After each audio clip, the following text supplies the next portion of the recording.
ආයිබෝවන් හැමෝම පිළිගන්නවා ඔයාලගේ A level lesson series එකේ කියන්නේ A level ICT පාඩම් series එකේ අලුත් පාඩමක් තමයි අද පටන් ගන්න යන්නේ ඔයාලගේ 7 වෙනි නිපුණතාව 7 වෙනි පාඩම තොරතුරු පද්ධති සංවර්ධනය කියන පාඩම. එහෙනම් අපි යම් පාඩමකට. ඉතින් ඒ යටතේ අපිට කතා කරන්න තියෙනවා මේ පද්ධති සංකල්පය.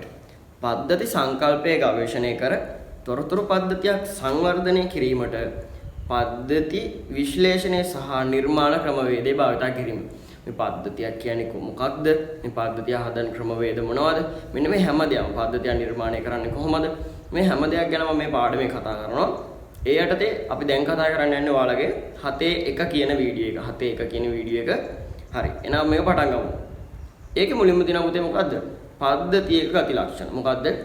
පද්ධතියක ගති ලක්ෂණ. අපි මොනවා මේ පාඩමේ මොනවා ඉගෙන ගන්න කලින් අපි මොකක්ද ඉස්සල්ලාම දැනගන්න ඕනේ? පද්ධතියක් කියන්නේ මොකක්ද කියලා දැනගන්න එපා. ඒ යටතේ අපි ඉස්සල්ලාම බලමු මොකද්ද මේ පද්ධති සංකල්පය කියන කොටස. පද්ධති සංකල්පය කියන කොටස. පද්ධතියක් කියන්නේ පුතේ මම මේ නිර්වචනය කියන්නම් මේක ඔයාලා දැනටවත් අහලා තියෙන්න පුළුවන් නැති වෙන්න පුළුවන් නෝට් එකක් දාගන්න අවශ්‍ය නම් දාගන්න. පද්ධතියක් කියන්නේ ඒකායන අරමුණක් සාක්ෂාත් කර ගැනීම සඳහා මොකද්ද? ඒකායන අරමුණක් සාක්ෂාත් කර ගැනීම සඳහා අන්තර් ක්‍රියාකාරීත්වයෙන් යුක්තව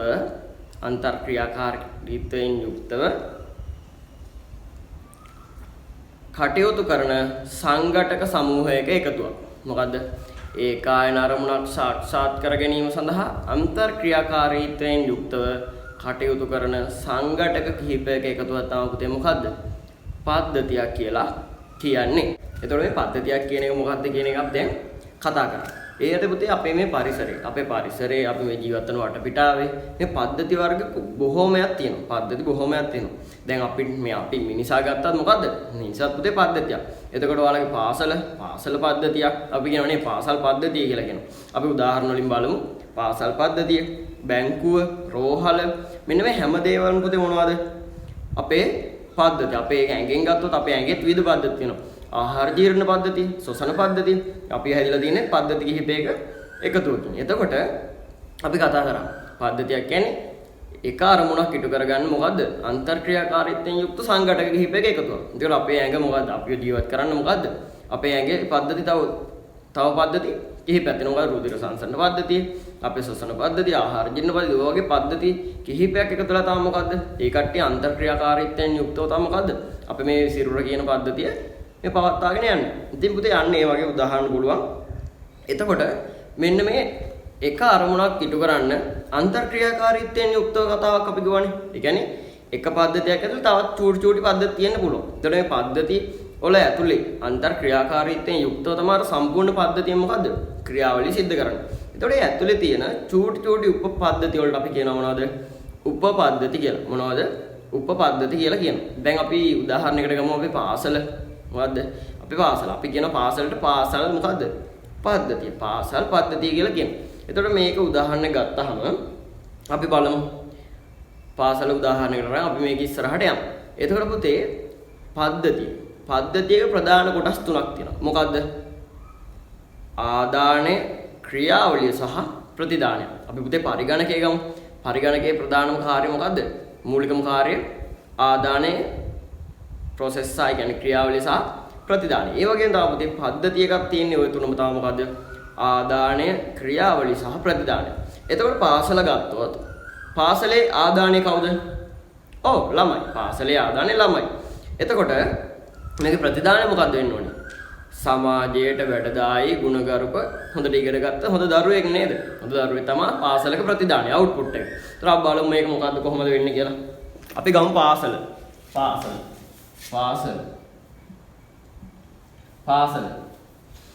තියෙනවා. පාසල් පද්ධතිය. මම මේක රවුන්ඩ් කරලා පෙන්නනවා. මේ පාසල් පද්ධතිය පුතේ.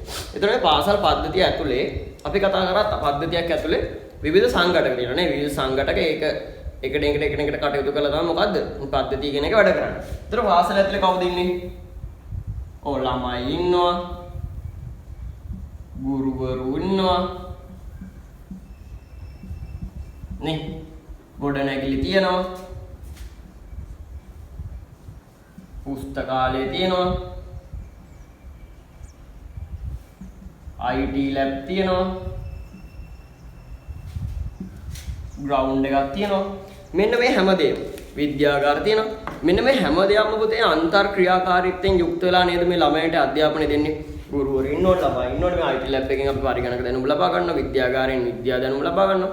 මෙන්න මේ හැමදේම කරලා නේද අපි මේ අපේ දැනුම කියන දේ ළමයට දීලා ගුණකරුක සිතුවිලි ළමයට දීලා හොඳ ළමයෙක්ව සමාජයට බිහි කරන්නේ මෙන්න මේ පාසල් පද්ධතිය කියන එක ඇතුලේ තියෙන හැම මේ අනිකුත් සංඝටක ඔක්කොම එකතු වෙලා නේද මේ හොඳ අවුට්පුට් එකක් දෙන්නේ. එතකොට මේකට අපි ඉන්පුට් කරන්නේ කවුද? ඉන්පුට් කරන්නේ ළමයි. අපේ අවුට්පුට් එක මොකද්ද? ඒත් ළමෙන්මයි රටට දැයට වැඩදායි හොඳ ගුණකරුක ඉගෙන ගත්ත හොඳ ළමයෙක් තමයි අපේ ඉස්කෝලේ මොකද්ද? අවුට්පුට් එක. එතකොට මෙන්න මේ විදිහට තමයි පුතේ අර ඉන්පුට් එක පාසල් පද්ධතිය ගත්තාම මේ ඇතුලේ තියෙන අනිකුත් සංඝට උපපද්ධති ටික තමයි මේ තියෙන්නේ. එතකොට ඒවා එකිනෙකට කටයුතු කළා තමයි මොකද්ද? අපේ අවුට්පුට් එක හරියට එළියට ලබා දෙන්නේ.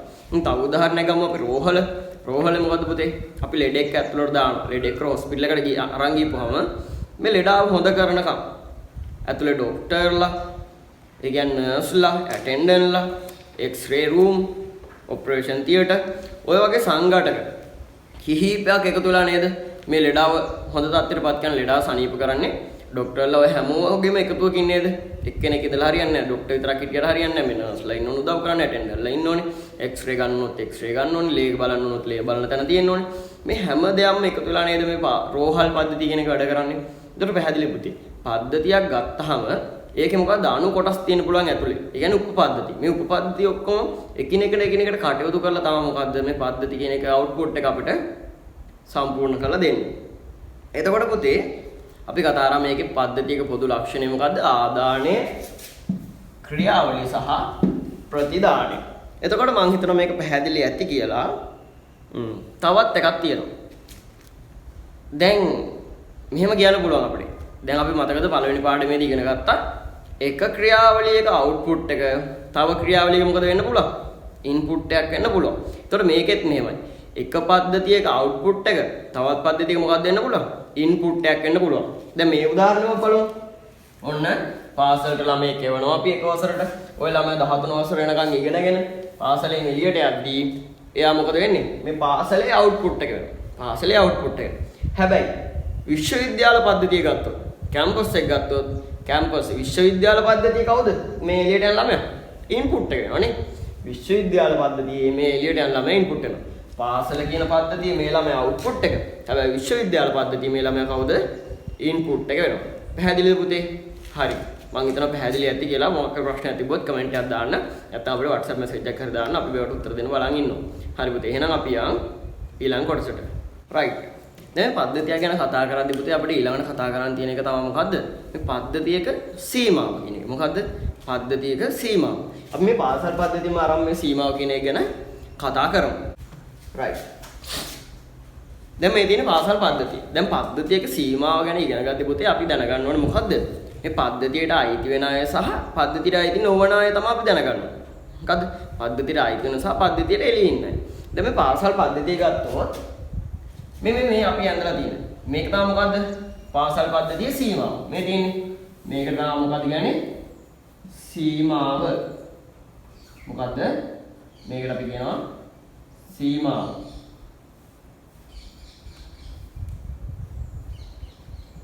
මේ තියෙන්නේ සීමාව. පාසල් පද්ධතියේ සීමාව තමයි මේ අපේ රවුම් කරලා තියෙන්නේ. මේක පාසල් පද්ධතියේ සීමාව. ඒකට සීමාව ඇතුළේ ඉන්නවා කවුද? ළමයි ඉන්නවා, ගුරුවරු ඉන්නවා, පාසලේ අනධ්‍යයන කාර්ය මණ්ඩලය ඉන්නවා, ප්‍රින්සිපල් ඉන්නවා, පාසලේ ගොඩනැගිලි තියෙනවා. ඔය ටික තමයි මේ සීමාව ඇතුලේ තියෙන්නේ. ඒතකොට අපි දැනගන්න ඕනේ මොකද්ද මේ සීමාවෙන් පිට ඉන්න අය දැනගන්න එපානේ. සීමාවෙන් පිට ඉන්න අය දැනගන්න. ඒතකොට මේ සීමාවට අපි කියනවා මොකද්ද? බවුන්ඩරි එක කියලා. බවුන්ඩරි ලයින් එක කියනවා. ඒතකොට අපි ක්‍රිකට් ගහදිනේ හතර සීමාවට මොකද්ද කියන්නේ? බවුන්ඩරි ලයින් එක කියන්නේ. අනිවාර්යයෙන් මේ සීමාවට අපි කියනවා මොකද්ද? බවුන්ඩරි ලයින් එක කියලා. බවුන්ඩරි කියලා. එතකොට මේක තමයි අපි මොකද්ද? මේක තමයි අපි මොකද්ද? පද්ධතිය. මේක අපේ පද්ධතිය. පාසල් පද්ධතිය. ඒතර පාසල් පද්ධතියේ සීමාව තමයි මේ පාසල ඇතුලේ තියෙන මේ කට්ටිය අයිති වෙන සීමාව තමයි මොකද්ද? පාසල් පද්ධතියේ සීමාව. එතකොට මේ පාසල් පද්ධතියේ සීමාවෙන් එළි මෙන්න මේ කොටසට අපි කියනවා මොකද්ද පුතේ? මෙන්න මේ කොටසට අපි කියනවා මොකද්ද? වටපිටාව කියලා. මොකද්ද?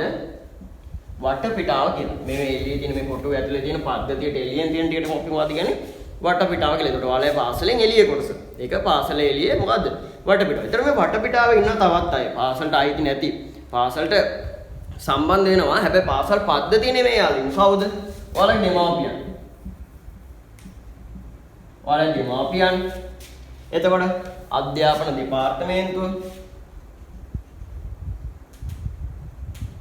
අධ්‍යාපන දෙපාර්තමේන්තුව ඉන්නවා. ඔයාලගේ කලාප කාර්යාලය ඉන්නවා. කොට්ටාස කාර්යාලය. ඒ වගේම ඉස්කෝලෙන් එළියට ගිහපු ආදි ශිෂ්‍ය මෙයාලා පාසලට සම්බන්ධ වෙනවා. හැබැයි පාසල් පද්ධතිය ඉන්නවද? නැහැ. එයාලට අවශ්‍ය වෙලාවට පාසල් පද්ධතියට සම්බන්ධ වෙලා එහෙම කටයුතු කරනවා. හැබැයි එයාලා ඉන්නේ පාසල් පද්ධතිය නෙවෙයි. පාසල් පද්ධතිය සීමාවෙන් එළියේ තියෙන වටපිටාවේ තමයි කවුද? මෙන්න මේ දෙමාපියන් ආදි ශිෂ්‍ය අධ්‍යාපන දෙපාර්තමේන්තුව වෙනත් පාසල් තවත් පාසල් තියෙන්න පුළුවන් නේ. පාසල් පද්ධතියෙන් එළියේ තියෙන්න පුළුවන් තවත් පාසල්. ඒතර අන්න ඒ කියන දේවල් ආйти වෙන්නේ මෙන්න මේ වටපිටාව කියන කොටසට. ඒතර මොකක් හරි පද්ධතියක් දුන්නාම පොතේ අපි ඒකේ සීමාව දැනගන්න ඕනේ. මොකද සීමාව දැනගන්නේ මේ පද්ධතියට ආйти වෙන කොටස් සහ ආйти නොවන කොටස් අඳුරගෙන තමයි මොකද්ද? මේ පද්ධතියේ සීමාව කියන දේ දැනගන්න. ඒතර පද්ධති සීමාවට ආйти වෙන්නේ නැති කොටස් ආйти වෙන්නේ ඒකේ එළියේ තියෙන මොකද්ද? වටපිටාවට. මොකටද? වටපිටාව. මේ රූප සටහන ඕන ආචරණ ලකුණු ඔයාලා සටහන් කරගන්න පුතේ. මම හිතනවා මේ කියු කාරණේ වලට පැහැදිලි ඇති කියලා. ඒකට අපිට ඊළඟට කතා කරන්න තියෙන මොකද්ද? පද්ධතියේ කොටස් අවස්ථා අපි කතා කරා මේක මොකද්ද? ආදානය, ක්‍රියාවලිය සහ ප්‍රතිදානය. එතකොට මේ පද්ධතියක් එළියට සම්බන්ධ වෙන්නේ ආදානය සහ ප්‍රතිදානයේදී විතරයි. අපි ඒක මුල්ලුක් කතා කරා. මම හිතනවා මේ දේ පැහැදිලි ඇති කියලා පුතේ. එහෙනම් අපි යන් ඔයාලගේ ඊළඟ කොටස මොකද්ද? පද්ධති වර්ගීකරණය කියන කොටසට. දැන් අපි කතා කරන්නේ මොකද්ද මේ පද්ධති වර්ගීකරණය කියන කොටස. එතකොට පද්ධති වර්ග කිහිපයක් තියෙනවා. පද්ධති වර්ග කිහිපයක් තියෙනවා. ඒ යටතේ පද්ධති වර්ගීකරණයේ විවිධ කොටස් කිහිපයක් තියෙනවා. අපි බලමු. පළවෙනි තව පුතේ මොකද්ද? විවෘත සහ සංවෘත. විවෘත සහ සංවෘත පද්ධති. විවෘත සහ සංවෘත පද්ධති. මම ලකුණු කරගන්න පුතේ අවශ්‍ය නම් ඊළඟට ස්වභාවික පද්ධති, කෘත්‍රිම පද්ධති, සජීවී පද්ධති සහ සජීවී පද්ධති සහ භෞතික පද්ධති කියලා කොටසක් තියෙනවා. හරි. අපි එහෙනම් මේ ටික කතා කරමු. අපි එහෙනම් මේ ටික කතා කරගෙන ඉස්සරහට යමු. ඒතර පද්ධති වර්ගීකරණය යටතේ පුතේ අපි තමයි මේ කතා කරන්න යන්නේ. ඔන්න මුලින්ම එක තමයි මොකද පුතේ? විවෘත සහ සංවෘත පද්ධති. විවෘත සහ සංවෘත පද්ධති. මේක මේ නම හද්දි මොනවද තේරෙන්නේ? විවෘත කියන්නේ මොකද්ද? මේ පරිසරයට නිරාවරණය වෙලා සංවෘත කියන්නේ මොකද්ද? නිකන් වැහිලා තියෙනවා වගේ එකක්. අපි මේක බලමු. මම කියන්නම් මේක. බාහිර පරිසරය තුලින් ආදාන ලබාගෙන ප්‍රතිදාන බාහිර පරිසරය තුලින් ආදාන ලබා ගැනීම සහ ප්‍රතිදාන බාහිර පරිසරයට නිදහස් කරන පද්ධති විවෘත පද්ධති කියලා කියනවා. මොනවද? බාහිර පරිසරයෙන් ආදානක් ගන්නවා. ඒ වගේම ප්‍රතිදානයක් මොකද්ද? බාහිර පරිසරයටම නිකුත් කරනවා. එතකොට මේ වගේ පද්ධති මොනවද අපි කියන්නේ? විවෘත පද්ධති කියලා කියනවා. මොනවද? විවෘත පද්ධති. එතකොට right. එතකොට අපි උදාහරණයක් බලමු. ඔන්න තියෙනවා ශෝෂණ පද්ධතිය. මිනිසාගේ අපේ ශෝෂණ පද්ධතිය. ශෝෂණ පද්ධතිය පුතේ මේ නහයනේ අපි බාහිර පරිසරයෙන් නේද වාතය ගන්නෙ. එතකොට වාතය ගන්නවා. එතකොට මේවා මොනවද? ආය වාතයේ ආස්වාස ප්‍රාස්වාස ක්‍රියාවලිය කෙලින්ම පරිසරයට සම්බන්ධයි. එතකොට මේක විවෘත පද්ධතියක්. එතකොට ආහාර ජීර්ණ පද්ධතිය. ආහාර ජීර්ණ පද්ධතිය. අපි නේ කෑම ගන්න. එතකොට ආහාර ජීර්ණ පද්ධතියත් බාහිර පරිසරයට තමයි සම්බන්ධ වෙනවා. අපේ පාසල් පද්ධතිය අපි ඉස්සලා කතා කරා උදාහරණයක්. අපි පාසල් පද්ධතිය ළමයි එළියෙන් එන්නේ. මේ වගේ මේ ළමයා පාසල් පද්ධතිය ඇතුලේ හොඳ වැඩදායි ළමයෙක් කරලා ආය පරිසරයට බාහිර පරිසරයට එම තමයි මොකද්ද? නිකුත් කරන්නේ. එතකොට රෝහල් පද්ධතියට ලෙඩෙක් එනවා. ඒ ලෙඩාව මොකද්ද? සනීප කරලා ආයව පරිසරයටම අපි බාර කරනවා. හරි. මේ දේ තමයි සිද්ධ වෙන්නේ පුතේ. එතකොට බාහිර කියන්නේ විවෘත පද්ධතිය වල සිද්ධ වෙන්නේ අපේ බාහිර පරිසරය තුළින් ආදාන ලබාගෙන ප්‍රතිදානයක් බාහිර පරිසරයටම ලබා දෙන එක. අපි බලමු දැන් සංවෘත පද්ධතියක් වැඩ කරන්නේ කොහොමද කියලා. බාහිර පරිසරයේ බලපෑම් වලට ලක් නොවි හුදකලාව ජීවත් වෙන හුදකලාව පවතින පද්ධතියක්. ඒකට හොඳම උදාහරණ තමයි පුතේ. දැන් අපි හිතන්න අපේ ඇඟේ ශ්වසන පද්ධතිය, ආහාර ජීර්ණ පද්ධතිය අපි මොනවටද සම්බන්ධ වෙන්නේ? බාහිර පරිසරයට සම්බන්ධ වෙනවා නේ. කෑම ගන්න, හුස්ම ගන්න මේවා බාහිර පරිසරයට සම්බන්ධ වෙනවා. හැබැයි කල්පනා කරලා බලන්න පුතේ. අපේ ඇඟේ තියෙන රුධිර සංසරණ පද්ධතිය රුධිර සංසරණ පද්ධතිය බාහිර පරිසරයට සම්බන්ධ වෙනවද? නෑනේ නේද? ඒක ඇඟ ඇතුලේ අපේ රුධිර සංසරණය කරන රුධිර මේ කටයුතු සිද්ධ කරමින් මොකද වෙන්නේ? ඇඟ ඇතුලේ පද්ධතිය. එතකොට මේක බාහිර පරිසරයට සම්බන්ධ වෙන්නේ නැතුව සංවෘත පද්ධතියක් විදිහට තමයි අපි මොකද්ද? ඇඟ ඇතුලේ තියෙන්නේ. මම හිතනවා පැහැදිලි ඇති. බාහිර කියන්නේ විවෘත කියන්නේ බාහිර පරිසරයත් එක්ක කටයුතු කරන ඒවා. සංවෘත කියන්නේ බාහිර පරිසරයෙන් වෙන් වෙලා ඒක අභ්‍යන්තරයෙන්ම කටයුතු කරගෙන ඉන්න දේවල්. ඉන්න පරිසර පද්ධති. පැහැදිලිද?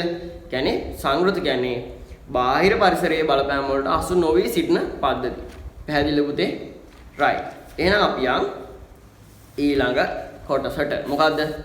ස්වභාවික පද්ධති. මොනවද? ස්වභාවික පද්ධති. ස්වභාවික පද්ධති කියන්නේ පුතේ ස්වභාවිකව නිර්මාණය වෙන. මොකද්ද? ස්වභාවිකව නිර්මාණය වී එමෙන්න පරිසරයේ විසින් නිර්මාණය කරන ලද පද්ධති ස්වභාවික පද්ධති ලෙස හඳුන්වනවා. ස්වභාවික කියන්නේ අපිට මේකට ගන්න පුළුවන් පුතේ දී ඇල්ල. දී ඇලි පද්ධතිය. ඒතර ඔයාලගේ වැසි වනාන්තර මේවා මේ ස්වභාවික නිර්මාණය වෙලානේ. දී ඇලි නිර්මාණය වෙන ස්වභාවික. ඒතර මේ දේවල් අපේ ඇඟේ ගත්තොත් අපේ රුධිර සංසරණ පද්ධතිය. රුධිර සංසරණ පද්ධතිය පුතේ ගන්න පුළුවන් නේ. ස්වභාවිකව මේවා නිර්මාණය වෙන්නේ. ඒතර මෙන්න මේ දේවල් ස්වභාවික පද්ධතිය. ඊළඟට ගත්තොත් කෘත්‍රිම පද්ධති. කෘත්‍රිම පද්ධති කියන්නේ මොකද? දැන් ස්වභාවික නිර්මාණය කරන දේවල් අපි දන්නවා. දී ඇල්ලක් නිර්මාණය වෙන ස්වභාවිකව. කැලයක් නිර්මාණය වෙන මේවා. අපි හදපු කැලවලුත් තියෙනවා. හැබැයි ස්වභාවික නිර්මාණය වෙලා තියෙන කැලෑ පද්ධති එහෙම තියෙනවා. අපේ ඇඟ නේ සුද්ධි සංසරණ පද්ධති මේවා ස්වභාවික නිර්මාණය වෙලා තියෙනවා. ඒතර කෘත්‍රිමව කියන්නේ මිනිසා විසින් නිර්මාණය කරගන්නා ලද පද්ධති වලට අපි කියන මොනවද? කෘත්‍රිම පද්ධති කියලා. දැන් හිතන්න රොකට් එකක් හදනවා. මේ රොකට් එක හදන්නේ කවුද? මිනිසා. ස්වභාවික රොකට් එකක් හදනවද පුතේ? නෑනේ.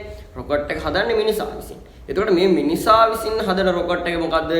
කෘත්‍රිම පද්ධතිය. කෘත්‍රිම පද්ධතිය. තව රටක ගමනාගමන පද්ධතිය. ගමනාගමන පද්ධතිය පාරවල් හදන්නේ මිනිස්සු. මේ වාහන හදන්නේ මිනිස්සු. මේ දේවල් හදන්නේ කවුද? මිනිස්සු. එතකොට රටක ගමනාගමන පද්ධතියත් මොනවද? කෘත්‍රිම පද්ධතියක්. ඒතර උදාහරණයක් ගන්න පුළුවන් අපි. ඔබට අග්ගල මේ ටික කතා කරලා යන් සුළු පොඩි කොටසක් නේ තියෙන්නේ. ඒතර ඊළඟට සජීවී පද්ධති. සජීවී පද්ධති කියන්නේ පුතේ සජීවී දේවල් අපි කියන්නේ පණ තියෙන දේවල් නේ. සජීවී අජීවී කියන්නේ අජීවී කියන්නේ පණ නැහැ. සජීවී කියන්නේ පණ තියෙන දේවල්. ඒතකොට සොයංව සංවිධානය වී පරිසරය සමග අන්තර්ක්‍රියා සිදු කරමින් පවතින පද්ධති. සජීවී දේ අඩංගු වෙලා තියෙන පද්ධතිය වලට අපි කියනවා මොනවද? සජීවී පද්ධතිය. ඒතකොට එහෙම නැති අනිත් හැම පද්ධතියක්ම අපි මොනවද කියන්නේ? භෞතික පද්ධති කියලා. අපි උදාහරණයක් බලමු. අපි මිනිසාගේ ශරීරයේ තියෙන රුධිර සංසරණ පද්ධතිය මොනවද? සජීවී දයන්. ශ්වසන පද්ධතිය සජීවී දයන්. මේ පණ තියෙන දේවල්. එතකොට මේ පණ තියෙන දේවල් තියෙන පද්ධති සජීවී පද්ධති කියනවා අපි. එතකොට භෞතික පද්ධති වලට එහෙම නැතුව අනිත් ඔක්කොම ආයි තියෙනවා. පාසල් පද්ධතිය භෞතික පද්ධතිය. රෝහල් පද්ධතිය භෞතික පද්ධතිය. රටක ගමනාගමන පද්ධතිය භෞතික පද්ධතිය. එතකොට මෙන්න මේ දේවල්. පැහැදිලිද? අපි කතා කරා මොනවද? මේ වර්ගීකරණයේ පළවෙනි එක විවෘත සහ සංවෘත, ඊළඟ ස්වභාවික පද්ධති, කෘත්‍රිම පද්ධති සහ සජීවී සහ භෞතික පද්ධති කියන කොටස කතා කරා. එතකොට මේ වීඩියෝ එකේදී 7.1 කියන කොටස ඉවරයි පුතේ. එතකොට අපි ඊළඟට යන 7.2 කියන කොටසට මම හිතනවා මේ ටික ඔයාලට පැහැදිලි වෙන්නේ නැති කියලා. අපි ඉතින් ඉතිරි වීඩියෝ ටික ගන්න අවශ්‍ය නම් WhatsApp නම්බර් එක යටින් තියෙනවා. එතකොට ඒ නම්බර් එකට මැසේජ් එකක් දාන්න මේ ටික ගන්න අවශ්‍යයි කියලා. එහෙනම් පුතේ හැමෝටම ආයිබෝවන්. අපි ඊළඟ වීඩියෝ එකෙන් හම්බෙමු.